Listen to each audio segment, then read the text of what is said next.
Rang Undang-Undang RUU Kanun Tanah Negeri Pindaan 2022 yang antara lain memberi definisi baharu bagi istilah tanah telah dibentang oleh Timbalan Menteri di Jabatan Premier Sarawak Undang-Undang MA 63 dan Perhubungan Negeri Persekutuan Datuk Sharifah Hasidah Syahid Aman Ghazali. Menurutnya, RUU itu akan memberi kuasa kepada kerajaan negeri mengawal ruang udara di atas tanah Sarawak termasuk hartanah yang terdapat di dalamnya.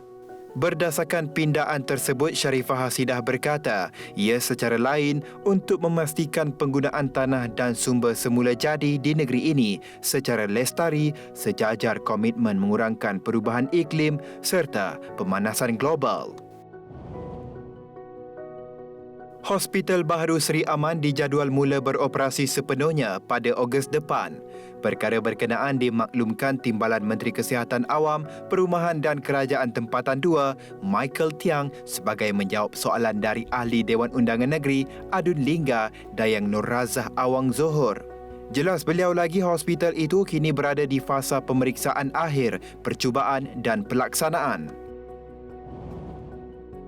Estet perindustrian sematan yang bakal memanfaatkan usahawan dan penduduk setempat dijangka siap tahun ini. Timbalan Menteri Pembangunan Perindustrian Sarawak, Datuk Malcolm Musem Lamoh berkata, projek itu kini telah 89% siap. Sementara itu, beliau pada masa sama memaklumkan kelewatan projek di Anjong Usahawan Sematan dan Teluk Melano disebabkan oleh masalah pengurusan kontraktor, kekurangan bahan binaan, perubahan skop pekerja dan ekoran daripada Perintah Kawalan Pergerakan PKP akibat COVID-19.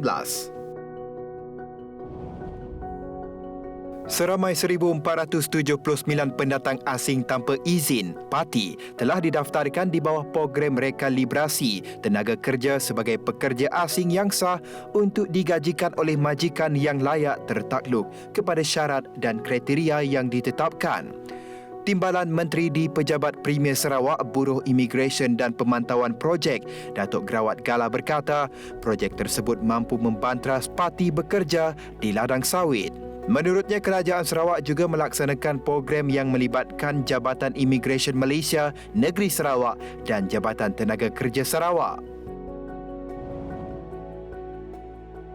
Lazimnya dalam masyarakat Iban, upacara miring akan diadakan sebelum berlangsungnya sambutan Hari Gawai Dayak bertujuan untuk memberkati, melindungi, membawa kebahagiaan, kedamaian dan keharmonian. Tahun ini, jualan barangan bagi upacara miring dilihat semakin bertambah baik menjelang Hari Gawai yang bakal tiba tidak lama lagi.